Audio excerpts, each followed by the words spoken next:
Inni dhufu sun kunoo ani dafee nan dhufa. Gatii isa an adduma addaan akka hojii isaatiitti namaaf kennus fidee nan dhufa. Ani Alfaadha Omeegaadha. Isa duraatii isa booddeeti. Isa jalqabaatii isa dhumaatis hin jedha. Warri uffata isaanii miiccatan hagammadan isaan muka jireenya namaaf kennu bira ga'uudhaaf aboo qabu. Karaa sanaanis mandarichatti ol hin galu.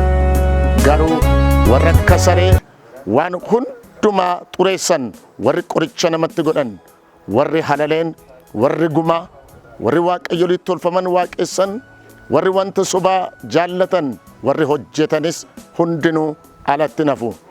Inni dhufu sun wanti kun hundinuu waldoota kiristiyaanaa akka ga'uuf ani Yesus ergamaa koo ergee isiniif dhugaa baaseera. Ani idda Daawit sanyii isaatis. Ani bakkalcha barii isa calaqqisaadha in jedha. Hafuurichiif misirrottiin kottu in jedhuun namni kana dhaga'us kottu haa jedhu. Namni dheebote haa dhufu. Namni bishaan barbaadus utuu gatii itti hin baasin bishaan jireenyaa kennu haa fudhatu. Inni wanta kana hundumaa dhugaa baasisee haa ta'u. Ani dafee nan dhufa in jedha. Ameen. Kottu Gooftaa Yesus. Mul'ata Yohaannis boqonnaa 22 lakkoofsa 12 eegaleeti. Kanaaf namni hundinuu abdiidhaan Gooftaa Yesus Kiristoosiin haa eeggatu. Jabaadhaa, wal jajjabeessaa. Maraanaataa, dafii kottu Gooftaa. Ga'eera guyyaan ciniinsu dhaloonni maaliif cubbuu hin dhiisu?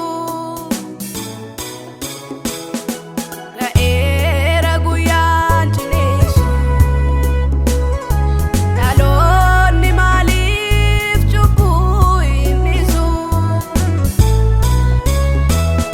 Eenyutu birmata gaafate?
kennaa